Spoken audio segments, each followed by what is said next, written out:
Picture yourself sitting in a barely furnished house on the edge of a French village. It's raining outside. The wind is howling. You're looking at maps, planning training exercises for tomorrow.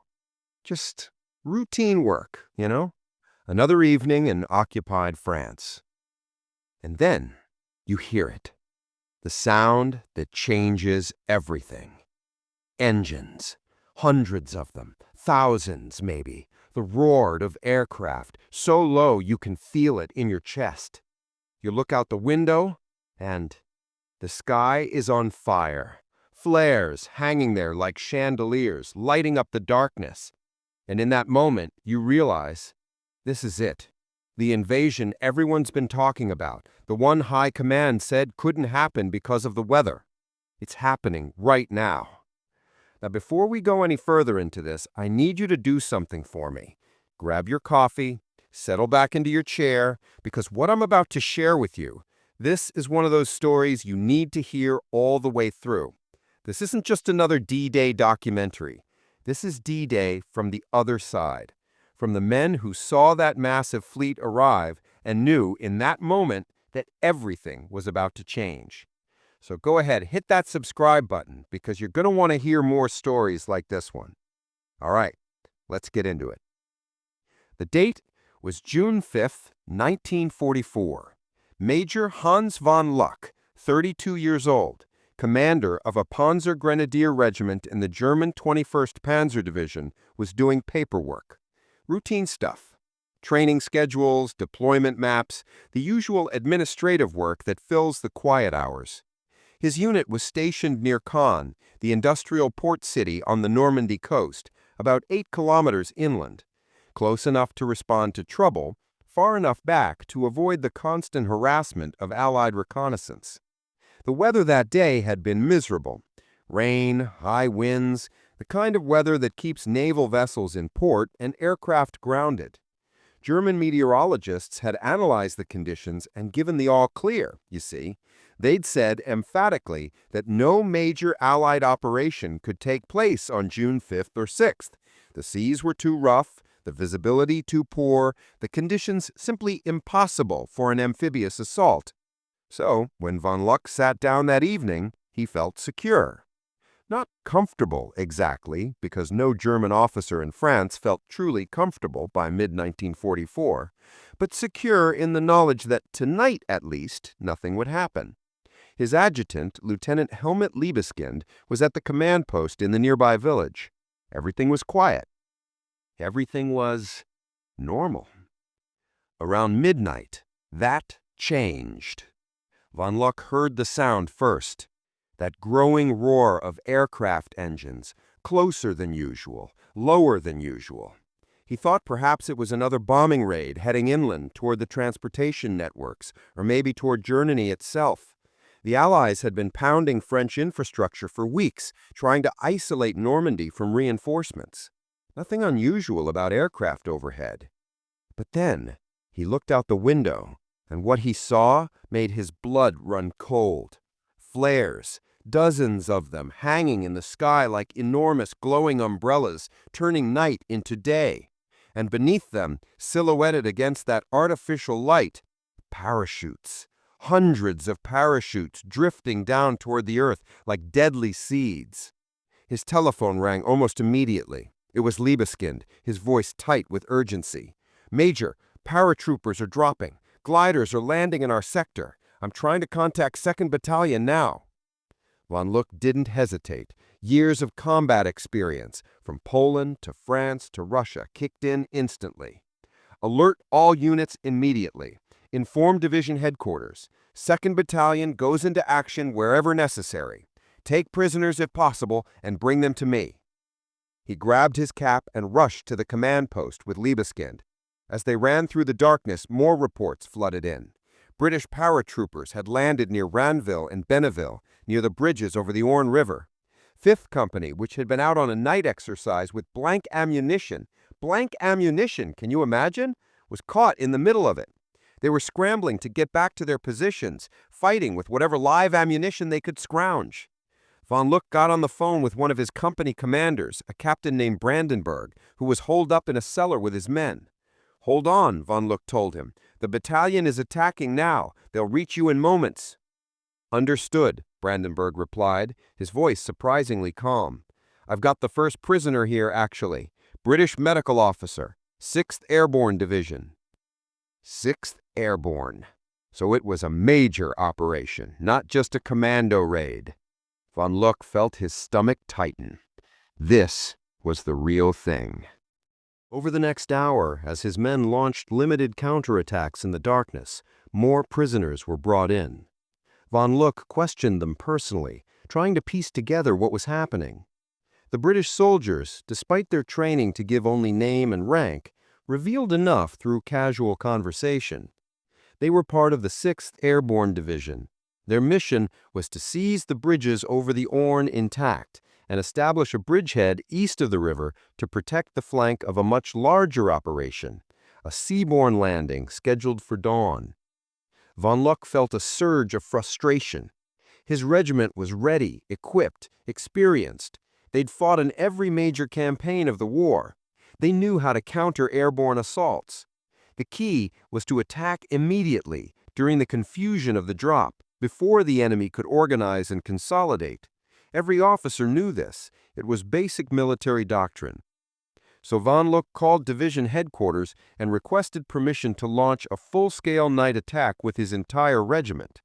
He wanted to push through to the coast, smash the British paratroopers before they could dig in, retake those bridges. The answer from division was, wait. Wait for what? Von Luck asked. The enemy was disorganized, scattered, vulnerable. This was the moment to strike. But division headquarters couldn't authorize an attack, not without permission from higher command, not without clearance from Army Group B, Field Marshal Rommel's headquarters. And Rommel wasn't there. He'd gone to Germany to celebrate his wife's birthday and to personally plead with Hitler for more resources, more autonomy, more freedom to position his forces as he saw fit. So Von Luck and his men waited. They sat in their positions, fully armed, fully alert, engines running, ready to attack, and did nothing. As dawn approached, Liebeskind sent the division headquarters to personally request clearance for the attack. When Liebeskind arrived, he found the division commander, General Edgar Fauchinger, on the phone, clearly agitated. Fauchinger was practically shouting into the receiver, "I've just returned from Paris, and I've seen a gigantic armada off the coast near Cabourg. Warships, supply ships, landing craft, hundreds of them. I want to attack immediately with the entire division east of the Orne to push through to the coast." But the answer from higher command was still no. Hitler, who typically worked late into the night and slept into midday, was asleep. No one wanted to wake him. And without Hitler's permission, no major operation could be launched. This wasn't just military caution. This was the paralysis of a command structure that had become so centralized, so dependent on one man's approval, that even in the face of the largest amphibious invasion in history, nothing could happen until Adolf Hitler woke up and gave the order. Von Luck stood at his command post as the sun rose on June 6, 1944, watching the eastern sky grow light. And what he saw made him understand, in a way he'd never fully understood before, that Germany was going to lose this war. From the hills east of Caen, he could see the entire panorama of the invasion fleet. Warships stretching from horizon to horizon, cruisers, battleships, destroyers, their guns already flashing as they pounded the German coastal defenses. Behind them, transport ships, hundreds of them, disgorging landing craft that churned toward the beaches like insects. And above them all, barrage balloons floating serenely in the dawn light, providing cover and guidance for the naval guns. The fields around him were littered with transport gliders, their wings shattered, their fuselages broken open, but having delivered their cargo of men and equipment. More aircraft droned overhead, wave after wave, unmolested by German fighters that simply didn't exist. The Luftwaffe, which had once ruled the skies over Europe, was nowhere to be seen. Von Luck watched all this with a kind of sick fascination. The scale of it, the organization, the sheer material superiority, it was overwhelming. He'd fought the British in North Africa, the Russians on the Eastern Front, the French in 1940. He'd seen powerful armies and desperate defenses. But this was something entirely different. This was industrial warfare at a scale Germany simply couldn't match. And still his regiment sat in position, waiting for orders to attack. Those orders finally came around 6:30 in the morning, but by then, everything had changed. The initial confusion among the British paratroopers had passed. They'd linked up with their units, established defensive positions, brought up their heavier weapons. The seaborne invasion was well underway, with British and Canadian troops pushing inland from the beaches. The German coastal fortifications, manned by second-rate static divisions without transport or mobility, were being crushed under the weight of naval gunfire. And the orders von Luck received, they made no sense. Initially, General Marx, the Corps commander, had ordered the 21st Panzer Division to attack with full strength east of the Orne, to smash the British airborne bridgehead and cut off the seaborne forces from their flank protection. This made tactical sense. It's what von Luck had wanted to do 6 hours earlier. But then, new orders came from 7th Army headquarters. The bulk of the division was to attack west of the Orne against the seaborne landing forces. Only a small combat group under von Luck would continue the attack to the east. This meant the division had to regroup. Units that had been positioned east of Caen now had to move west, through Caen itself, across the limited bridges over the Orne. And Caen was being systematically demolished by British naval guns and bombers. The city was a bottleneck, a death trap, a killing zone. Moving an armored division through it in daylight, under constant air attack, it was a nightmare. Von Luck's combat group assembled for the attack. He had his own regiment, reinforced with the reconnaissance battalion, a company of tanks from the division's Panzer Regiment, and a battalion of assault guns. On paper, a powerful force. In reality, they were attacking into a meat grinder. The reconnaissance battalion went in first, pushing toward the village of Escoville, trying to reach the bridges at Bénouville and Ranville that the British had captured during the night. At first, they made good progress. The British were still consolidating, still bringing up reinforcements. The German advance caught them by surprise. But then, the naval guns opened up. Lance Corporal Hamel, a motorcycle scout with the reconnaissance battalion, later described what happened. "The shells came in like freight trains," he said. "You could hear them coming, a shrieking whistle that grew louder and louder until the world exploded. 38-centimeter shells from British battleships, each one weighing as much as a small car, detonating with enough force to create craters 6 meters wide. They fell among the advancing German infantry with horrifying precision. And it wasn't just the Navy. Fighter bombers appeared overhead, Typhoons and Spitfires, circling like hawks, diving down to strafe and bomb anything that moved. Radio communications broke down. Wounded men stumbled back from the front. The carefully planned attack dissolved into chaos. Von Luck ran forward to the reconnaissance battalion commander and gave new orders. Break off the attack. Take up defensive positions on the southern edge of Escoville. Dig in, prevent any further British advance. It was the only sensible decision. Continuing the attack would have been suicide, but it meant accepting that the British bridgehead east of the Orne would remain intact. It meant acknowledging that the invasion had succeeded. Further west, the main body of the 21st Panzer Division launched its attack toward the coast. For a brief moment, they actually succeeded. They punched through the gap between British and Canadian landing forces and reached the beaches. German tank commanders could see the invasion fleet from their turrets, could see the landing craft shuttling back and forth. But they couldn't stay. Naval gunfire, directed by observers in those barrage balloons von Luck had seen at dawn, bracketed them with terrifying accuracy. British paratroopers who'd landed behind the lines cut off their supply routes. Fighter bombers swarmed overhead. By evening, the armored group had withdrawn to avoid encirclement, taking up defensive positions several kilometers inland.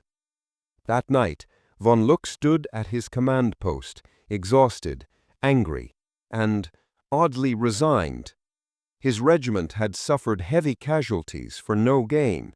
The British held their bridgehead. The seaborne invasion was firmly established. And the two other German Panzer divisions in Normandy, the Panzer Division and the 12th SS Panzer Division, were still struggling to reach the front from their distant assembly areas, harassed every kilometer of the way by Allied aircraft. Over the next few days, von Luck's combat group launched several more attacks against Escoville. Each one followed the same pattern. Initial success as the German armor and infantry pushed forward, then crushing defeat as British naval guns and aircraft intervened. The village changed hands multiple times. Bodies piled up in the streets. The civilian population, those who hadn't fled, huddled in the church, caught between two armies.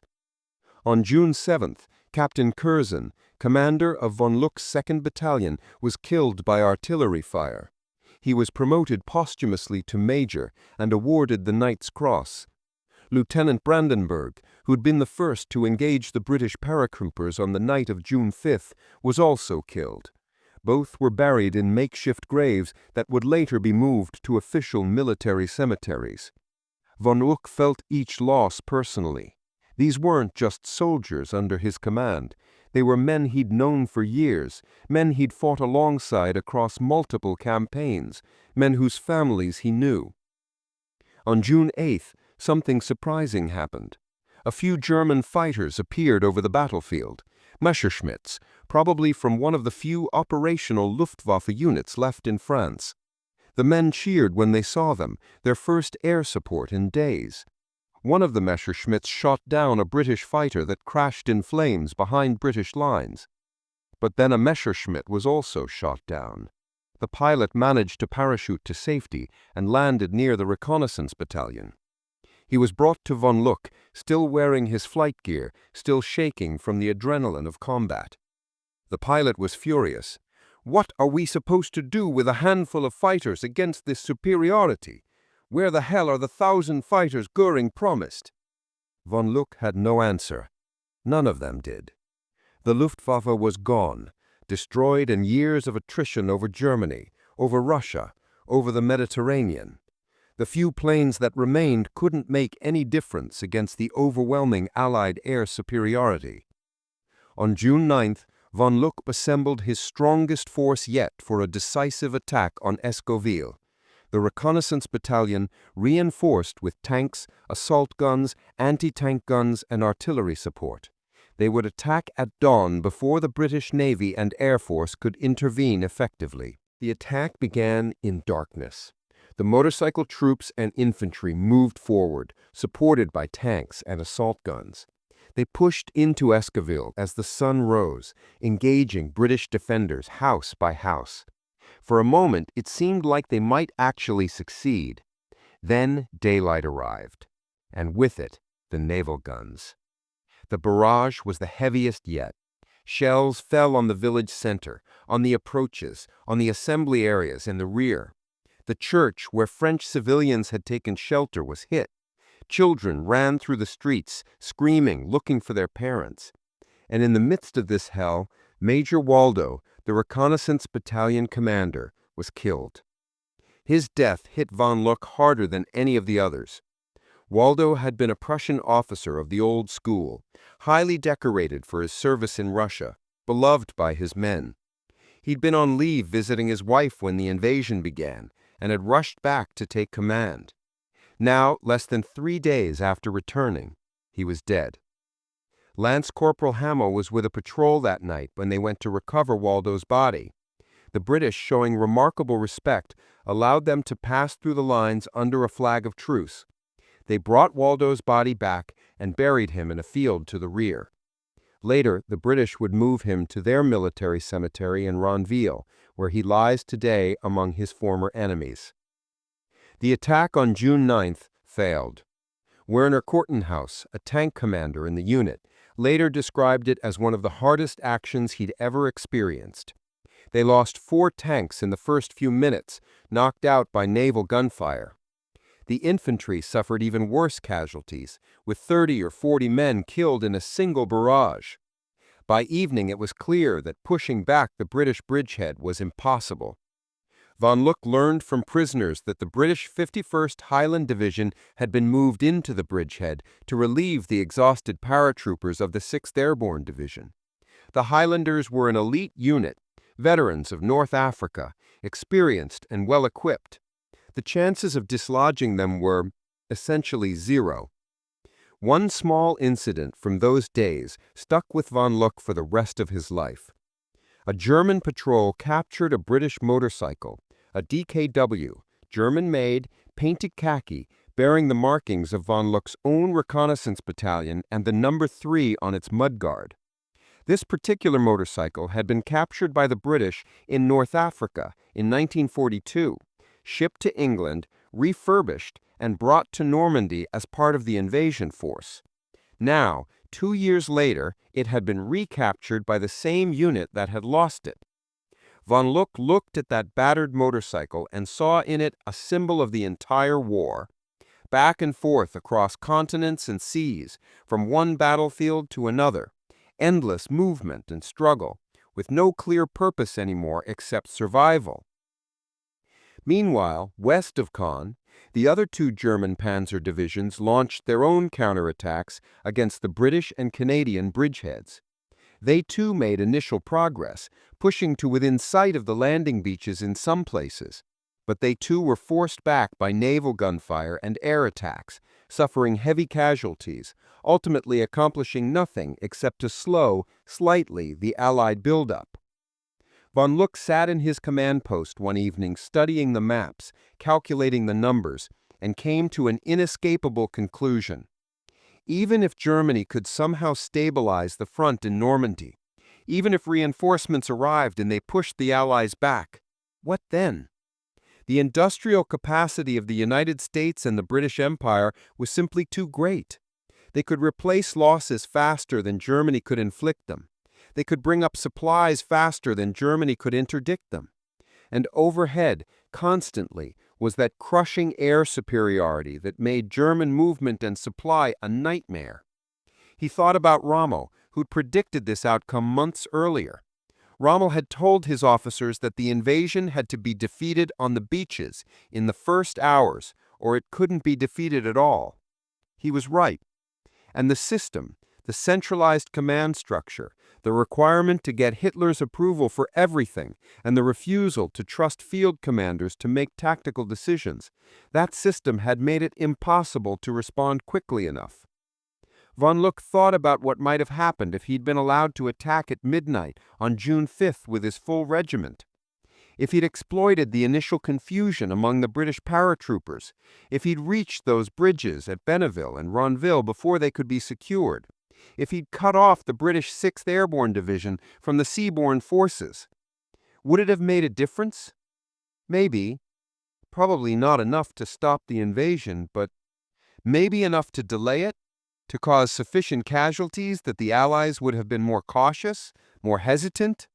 Maybe enough to give Germany time to bring up the other panzer divisions stationed further inland, the ones Hitler refused to release because he still believed, days after the invasion began, that the real landing would come at Pas de Calais. But that was speculation, and von Luck wasn't a man who indulged in speculation. He dealt with reality. And the reality was that the invasion had succeeded, the Second Front was established, and Germany was now facing enemies to the east, to the south, and now to the west. Enemies with limitless resources, unquestioned air superiority, and absolutely no intention of negotiating. The reality was that when he'd looked out at that armada on the morning of June 6th, stretching from horizon to horizon, he'd known, they'd all known, that this was the beginning of the end. Years later, von Luck learned something that added another layer of frustration to those memories. Documents that came to light in the 1970s showed that Rommel's headquarters had actually issued a standing order to the 21st Panzer Division, in the event of airborne landings, attack immediately with the full division without waiting for higher authorization. But that order had never reached von Luck. It had apparently remained at division headquarters, either lost in the bureaucratic shuffle or deliberately withheld by staff officers who didn't want to take responsibility for authorizing action without explicit approval from above. If von Luck had known about that order, if he'd launched his attack during the night of June 5th, 6th, during those crucial hours when the British paratroopers were scattered and disorganized, would it have changed anything? We'll never know. And that uncertainty, that knowledge that the outcome might have been different if only the information had reached the right people at the right time, that haunted von Luck for the rest of his life. Another piece of information emerged decades later from Werner Wigmann, a captain on the division staff who'd been on duty the night of June 5th. He revealed that German radio intercept units had picked up British clear-text messages around 10 p.m. on June 5th that indicated the loading of transport gliders. This information had been passed up the chain of command and apparently ignored or dismissed as part of a deception operation. So the information was there, the clues were there, the capability to respond was there, but the system, the command structure, the paralysis of over-centralization, it prevented any effective response. In the days after the failed attacks on Escoville, von Luck's regiment settled into defensive positions. They'd hold these positions for the next 6 weeks, engaged in constant small unit actions, patrol clashes, artillery duels. The British would attack, be repulsed, attack again. The Germans would launch limited counterattacks, gain a few hundred meters, then be forced back by naval gunfire. It was attritional warfare at its most grinding, most exhausting. Not the sweeping maneuvers and dramatic breakthroughs of the earlier war years, but a slow, bloody slog where casualties mounted steadily, where every field and hedgerow was contested, where the dead accumulated faster than they could be buried. And overhead, constantly, the Allied aircraft. Fighter bombers that appeared the moment any German vehicle moved in daylight. Heavy bombers that pounded German positions and supply routes every night. The Christmas trees, as the German soldiers called them. Illumination flares that hung in the night sky, turning darkness into harsh, shadowless daylight, making nighttime movement as dangerous as daytime. Supply became critical. Everything had to come from the Paris area, and the routes were under constant interdiction. Convoys moved only at night, dispersed along secondary roads, hiding in woods and buildings during the day. Ammunition, food, fuel, medical supplies, everything was in short supply. Casualties couldn't be evacuated quickly, so they accumulated at aid stations, overwhelming the medical staff. Von Luck watched his regiment slowly bleed white. Men he'd trained with, fought alongside for years, disappeared one by one. Some were killed, some wounded and evacuated, some simply collapsed from exhaustion and strain. Replacements arrived. Young men, barely trained, often poorly equipped, thrown into combat without adequate preparation. The quality of his regiment, which had been one of the best in the German army, inexorably declined. By late June, it bore little resemblance to the force that had waited so confidently for the invasion back in early June. And all the while, the Allied buildup continued. More divisions landed, more supplies poured ashore, more tanks and artillery arrived. The bridgehead expanded, despite desperate German resistance. Caen, which Hitler had ordered held at all costs, remained in German hands, but it was a ruin, pulverized by naval gunfire and bombing, its civilian population sheltering in cellars and caves.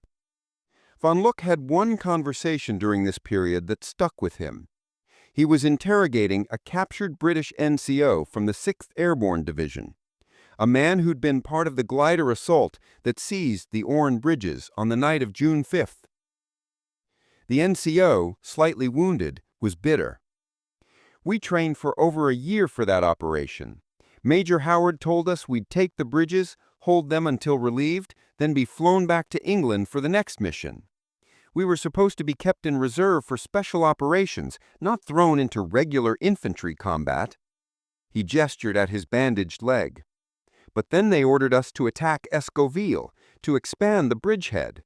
More than half my company was killed or wounded in one day. For what? A ruined village that changed hands 3 times? Von Luck understood his frustration. Elite units, carefully trained for specific missions, being used as regular infantry because the situation demanded it. It was happening on both sides. The Germans were using Panzer Divisions, designed for mobile warfare, as static defensive forces. The British were using airborne troops, designed for shock operations, as line infantry. Both sides were being forced to adapt their doctrine to the reality of this new kind of warfare. The NCO looked at von Luck with tired eyes. "You can't win this war anymore. You must see that. We've landed over 100,000 men. More are coming every day. We've got complete control of the air. The Navy can put more firepower on any point of your front line than your entire artillery. How long can you keep this up?" Von Luck didn't answer, because the NCO was right and they both knew it. But von Luck and his men kept fighting, not because they believed in victory anymore, not because they thought they could throw the Allies back into the sea. They fought because, what else could they do? Surrender meant POW camps, possibly for years. Retreat without orders meant court-martial and execution. And some small part of them, the part that had been soldiers for years, that had known nothing but war since 1939, that part couldn't simply stop fighting, even when logic said the cause was hopeless. So they held their positions around Escoville. They launched small counterattacks when ordered. They repulsed British probes. They endured the artillery, the air attacks, the constant grinding pressure. They watched their friends die, buried them in hasty graves, and kept going. Von Luck later learned that Major Howard's glider force, the men who'd seized Pegasus Bridge, as it came to be known after the war, was indeed supposed to have been a special operation. They'd trained for months, rehearsing the assault in England using full-scale models of the bridges.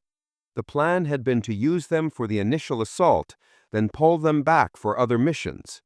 But casualties in the invasion were higher than expected, and reserves were needed to expand the bridgehead. So the elite airborne troops were fed into the meat grinder of regular combat, where their special training was largely irrelevant. War, von Luck reflected, rarely goes according to plan. By the 3rd week of June, the strategic picture in Normandy had crystallized. The Allies held a continuous front from the Orne River in the east to the Cotentin Peninsula in the west. They'd captured Cherbourg, giving them a major port for supplies. They were bringing up reinforcements faster than the Germans could replace losses. The German front line had stabilized, but only through desperate defensive efforts. Every meter of ground was being contested, but the overall trajectory was clear. The Allies would eventually break out. It was only a matter of time. Von Luck had become a realist about Germany's prospects. The Eastern Front was collapsing as the Soviets launched Operation Bagration, destroying Army Group Center and killing or capturing over 300,000 German soldiers. Italy was a slow-motion defeat, with Allied forces pushing north despite fierce German resistance. The bombing campaign against Germany itself was reaching a crescendo, with cities being systematically destroyed. And now Normandy, the second front that Germany had dreaded for years, the two-front war that Bismarck had warned against, that every German strategic thinker had identified as the nightmare scenario. It was here, and Germany was losing on both fronts simultaneously. Von Luck thought about something Rommel had told him months earlier, before the invasion. If we can't throw them back into the sea in the first 24 hours, then the war is lost. We won't get a second chance. Their industrial capacity is too great, their air power too strong. Our only hope is to defeat them on the beaches. Rommel was right, and the system had failed him. The over-centralized command structure, the requirement to get Hitler's approval for everything, the refusal to trust field commanders, it had all combined to ensure that when the crucial moment came, when the invasion hung in the balance during those first few hours, the German response was paralyzed. Von Luck was there, with a powerful combat-ready regiment, positioned perfectly to counterattack the British airborne bridgehead. He'd wanted to attack immediately, during the confusion of the drop. He'd requested permission repeatedly, and he'd been told to wait. By the time permission came, 6 hours later, the opportunity was gone. The British had consolidated their positions, brought up their heavy weapons, linked up with the seaborne forces. What might have been possible at midnight was impossible by dawn. And so the invasion succeeded, not because German soldiers fought badly. They fought as well as they ever had, with courage and skill and determination. Not because German equipment was inferior. The Panzer IV and Panther tanks were superior to most Allied armor. Not because German tactics were flawed.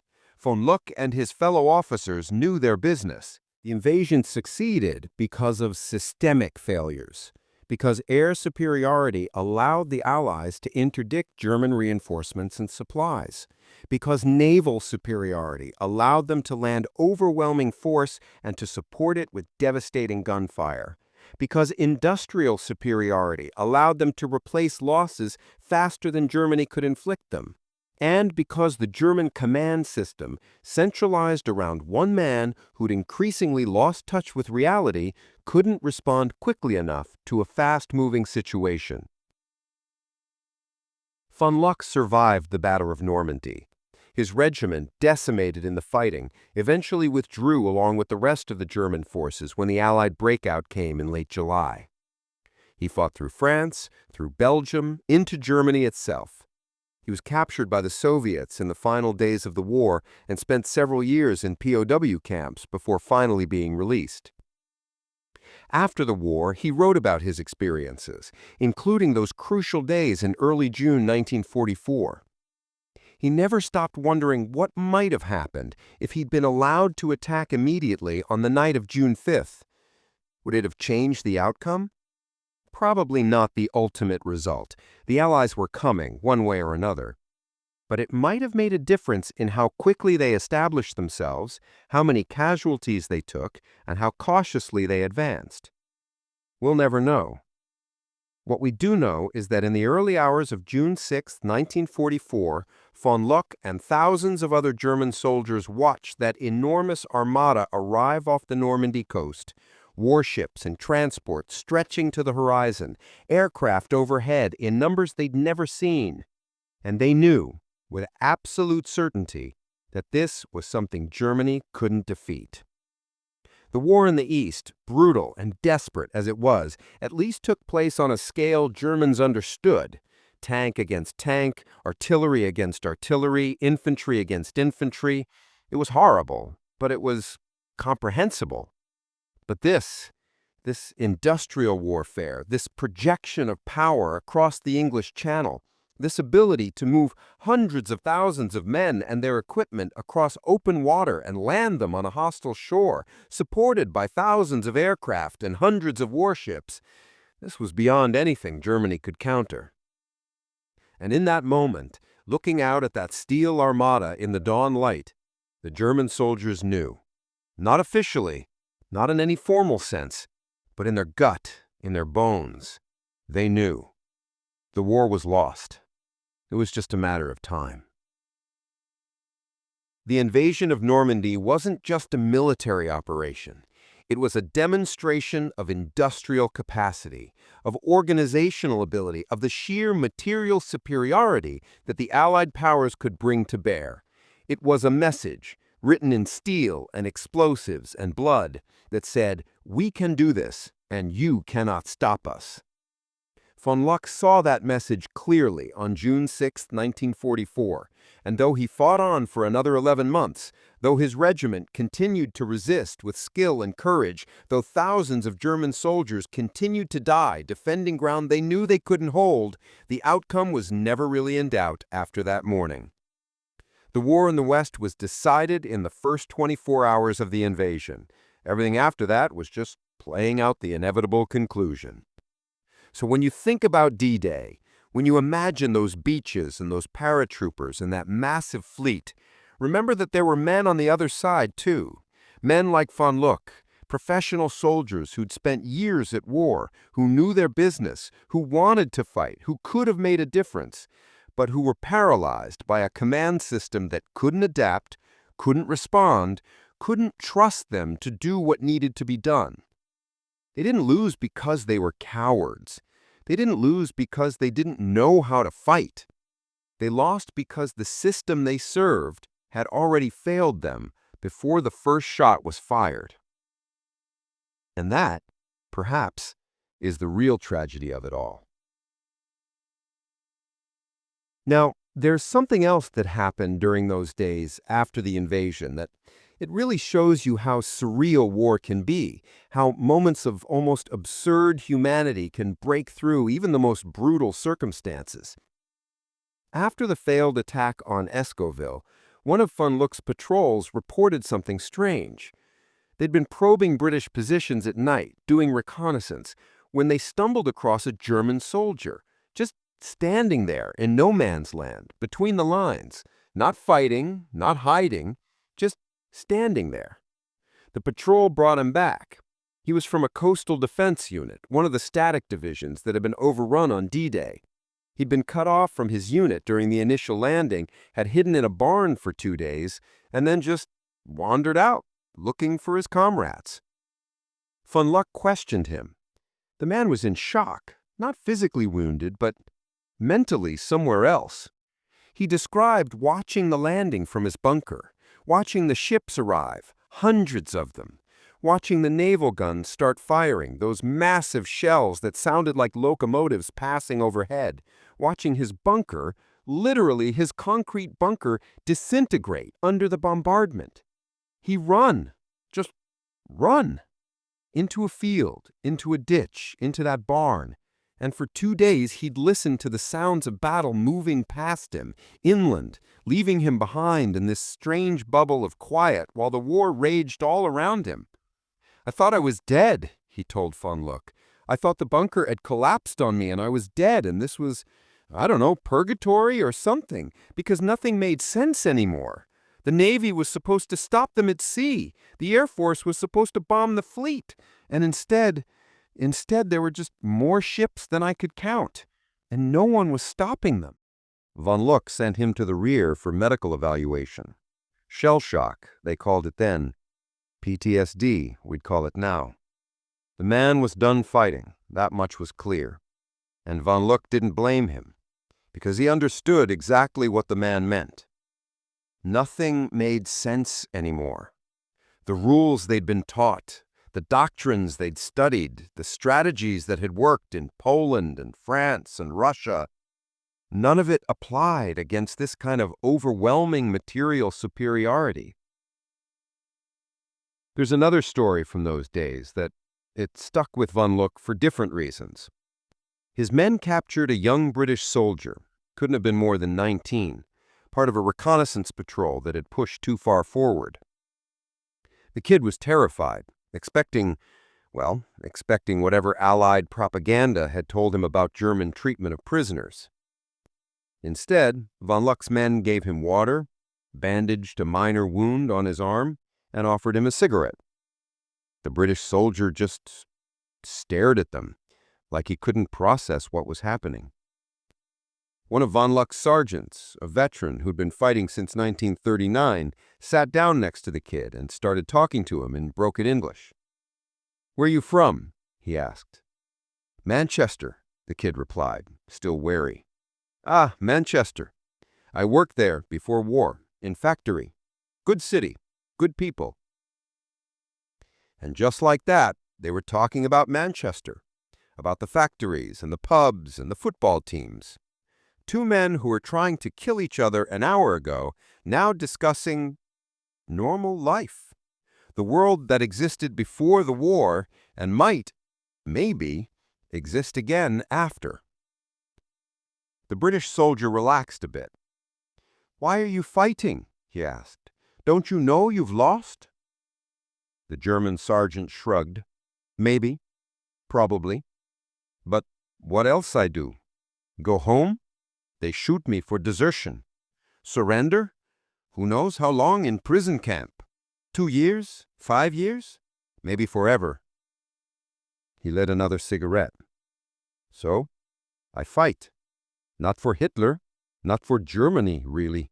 Just because stopping is more dangerous than continuing." The British soldier thought about that. "That's mad though, isn't it? Fighting a war you know you can't win." "Yes," the sergeant agreed, "is mad. War is mad. All of it. Mad." They sat in silence for a moment. Then the sergeant stood up. "Come, we take you to battalion command post. You be okay. After war, you go home to Manchester. I hope I go home too." Von Luck was present when the British soldier was brought to his command post. The kid looked around at the maps, the tired German officers, the makeshift headquarters, and a battered farmhouse. "You're really going to keep fighting, aren't you? Even though—" he gestured vaguely toward the coast, toward the vast Allied armies building up there. "Yes," von Luck told him, "we're going to keep fighting. Not because we think we can win, but because that's what soldiers do." He arranged for the prisoner to be sent to the rear, to division headquarters, to eventually end up in a POW camp somewhere in Germany. The kid would probably survive the war, von Luck thought. He'd go home to Manchester, pick up his life, tell stories about the war to his grandchildren. Whereas von Luck and his men, their fate was a lot less certain. As June turned into July, the character of the fighting changed. The initial German counterattacks had failed. The Allied bridgehead was secure. Now it became a matter of attrition. The Allies trying to break out, the Germans trying to prevent it. Von Luck's regiment was shifted around the front, plugging gaps, reinforcing weak points, launching limited counterattacks to delay Allied advances. They were no longer a mobile armored formation. They'd become essentially a static defense unit, tied to specific positions, unable to maneuver. The losses continued. A few men each day, sometimes more. Killed by artillery, by air attacks, by snipers, by random chance. The regiment that had numbered over 2,000 men in early June was down to less than 1,000 by mid-July. And the quality had declined even more than the quantity. The veterans, the experienced soldiers who'd fought in multiple campaigns were mostly gone, dead, wounded, evacuated. The replacements were either very young or very old, hastily trained, poorly equipped. Von Luck found himself commanding what was in effect a completely different regiment than the one he'd led in early June. Same name, same number, but different in every way that mattered.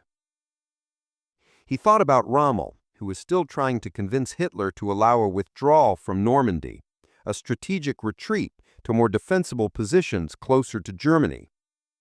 Hitler, of course, refused. Every piece of ground was to be held to the last man. No retreats, no withdrawals, no tactical flexibility. Just hold until you're destroyed. Then the next unit moves up and holds until it's destroyed, and so on. Von Luck heard a rumor in mid-July that Rommel had been injured in an air attack, his staff car strafed by British fighters. Badly injured, possibly dying.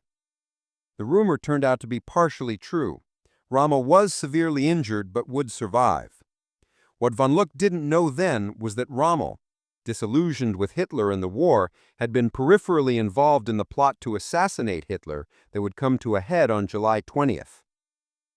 When that plot failed, when the bomb in Hitler's headquarters wounded but didn't kill the Führer, the reprisals began. Officers suspected of involvement were arrested, tortured, executed. Rommel, because of his popularity, was given the option of suicide to protect his family. He took it, and the official story was that he died of his injuries from the air attack. Von Luck heard about this weeks later when the official announcement came. He felt numb. Rommel had been the one senior commander who seemed to understand the reality of the situation, who had tried to prepare proper defenses, who had wanted to fight the invasion intelligently, rather than just throwing away men's lives in futile stands. And now he was gone, replaced by what? By commanders who would simply follow Hitler's orders, no matter how insane? The breakout, when it came, was devastating. In late July, the Americans launched Operation Cobra on the western end of the Normandy front. After weeks of preparation, after concentrating massive artillery and air power, they punched through the German lines near Saint-Lô. The breakthrough was like a dam bursting. The German front, which had held for 6 weeks through sheer determination and sacrifice, suddenly collapsed. American armored divisions poured through the gap, racing into Brittany, swinging east toward Paris. Von Luck's regiment, still positioned near Caen, on the eastern end of the front, suddenly found itself in danger of encirclement. The entire German position in Normandy was collapsing. Orders came to withdraw. Finally, after weeks of Hitler insisting on holding every meter of ground, permission to retreat. But by then, it was almost too late. The roads were clogged with retreating units, all trying to escape through the same few routes. Allied fighter bombers swarmed overhead like locusts, attacking anything that moved. The retreat became a rout. Von Luck managed to extricate most of his regiment, but it was a near thing. They fought rearguard actions, sacrificing small units to buy time for the main body to escape. They abandoned vehicles that broke down or ran out of fuel. They left their wounded. There was no way to evacuate them, no transport available. The retreat continued through August, across France, back toward the German border, stopping briefly to make stands, then retreating again when Allied pressure became too great. The regiment, which had started the campaign as a powerful armored formation, was now barely a battalion in strength, mostly infantry with a handful of armored vehicles. By September, they were back in Germany itself. The war had come home. Von Luck spent the winter of 1944-45 reforming and rebuilding his unit. New equipment arrived, new replacements, new orders. But it was all hollow. Everyone knew the war was lost. It was just a matter of how long it would take, how many more would die before the inevitable end. In the spring of 1945, von Luck's unit was fighting in eastern Germany, trying to slow the Soviet advance. It was pointless, hopeless. But they kept fighting, because stopping meant capture by the Soviets, and no German soldier wanted that. In the final days of April 1945, von Luck was captured by Soviet forces. He spent the next 5 years in Soviet POW camps, surviving through luck and determination. Many of his fellow prisoners didn't make it. Malnutrition, disease, mistreatment, the Soviet camps were brutal. When he was finally released in 1950, he returned to a Germany that barely existed anymore. Divided, occupied, destroyed. The world he'd known, the Germany he'd fought for, it was gone. He spent the rest of his life processing what had happened, writing about it, talking about it, trying to understand how it had all gone so wrong. He never glorified the war, never pretended it was anything but a disaster. But he also never apologized for being a soldier, for doing his duty as he understood it at the time. His books and interviews, particularly about D-Day and the Battle of Normandy, became important historical sources, because he'd been there at a crucial point, watching the invasion unfold from the German side. He could explain what it felt like to see that armada arrive and know, absolutely know, that everything had changed. So what can we take from Hans von Luck's story? What does it tell us about D-Day, about war, about everything? First, it reminds us that there were real people on both sides. The Allied invasion was a triumph of planning and courage, absolutely. But the German soldiers who opposed it weren't monsters or fanatics, at least not most of them. They were professional soldiers doing their jobs, caught in a system that had failed them. Second, it shows how crucial command and control is in modern warfare. Von Luck had the capability to counterattack effectively in those first crucial hours, but the centralized, over-controlled German command system prevented him from using that capability. By the time he got permission to attack, the opportunity was gone. Contrast that with the Allied system, where commanders had much more freedom to make decisions based on local conditions. When things went wrong, and plenty went wrong on D-Day, from misdropped paratroopers to confused beach landings, Allied commanders adapted, improvised, made decisions without waiting for approval from higher headquarters. That flexibility, that willingness to trust junior officers to use their initiative, was a huge Allied advantage. Third, von Luck's story illustrates the importance of air and naval superiority. No matter how skilled German soldiers were, no matter how good their equipment or tactics, they simply couldn't function under the kind of air and naval bombardment the Allies could deliver. Every movement in daylight brought immediate air attack. Every concentration of troops brought naval gunfire. It was like fighting with one hand tied behind your back, or more accurately, like fighting while someone constantly hits you over the head with a hammer. Modern war, by 1944, had become industrial. It wasn't just about tactics or training or courage. It was about who could produce more shells, more aircraft, more fuel, more of everything. And Germany, fighting the Soviet Union, the United States, and the British Empire simultaneously, Germany simply couldn't keep up. Fourth, and maybe most importantly, von Luck's story reminds us that wars aren't decided by single battles or individual moments of heroism. They're decided by systems, by industrial capacity, by logistics, by the ability to sustain operations over time. D-Day was important, absolutely. It opened the Second Front and ensured Germany would face overwhelming force from multiple directions. But Germany had already lost the war by June 1944. The question wasn't whether they would lose, but when and at what cost. Von Luck understood this. Standing on those hills east of Caen on the morning of June 6, 1944, watching that enormous fleet arrive, he understood. The war was lost. It was just a matter of time. Before we finish, I want to share one more thing von Luck said in an interview years after the war.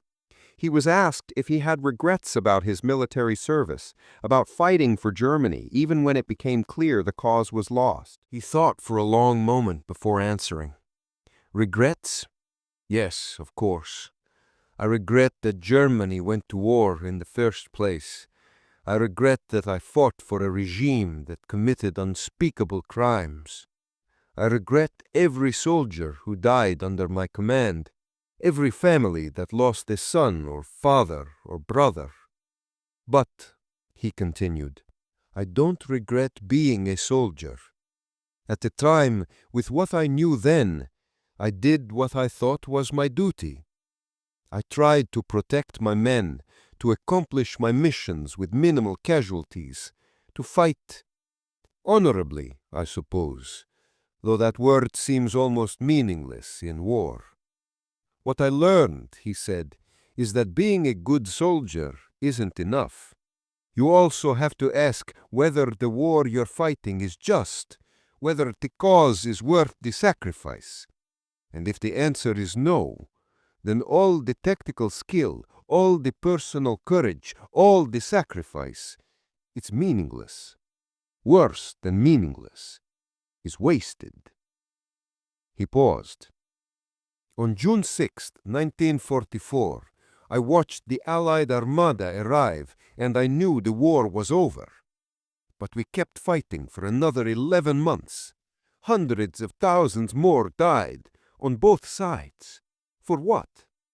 To delay the inevitable by a few weeks or months? That, he said quietly, that's what I really regret. That we didn't find a way to end it sooner, to save those lives. But the system wouldn't allow it, and I was part of that system. We all were. So there you have it, D-Day from the other side, not the triumphant story of liberation we usually hear, but the story of professional soldiers who found themselves on the losing side of history, watching helplessly as the war they'd spent years fighting came crashing down around them. It doesn't change the fact that the Allied invasion was necessary, that Nazi Germany had to be defeated, but it does remind us that war is complicated, that there are human beings on both sides, most of them just trying to survive, to do their duty, to get home to their families. Hans von Luck survived. Many of his men didn't. He spent the rest of his life trying to make sense of what happened, trying to understand how it all went so wrong. And maybe that's the real lesson here, that wars are easy to start and hard to stop, that once you're in one, individual skill and courage often matter less than industrial capacity and strategic positioning, that command systems that don't trust their field officers, that require approval from the top for every decision, are doomed to fail in fast-moving situations. And that when you see an armada like the one that arrived off Normandy on June 6, 1944, when you see that much power, that much determination, that much industrial might, you know, you just know. The war is over. It's just a matter of counting the bodies and marking the graves. If you want to hear more stories like this, matter of fact, I have another video about flying, click the video that just appeared on your screen, and I'll see you there.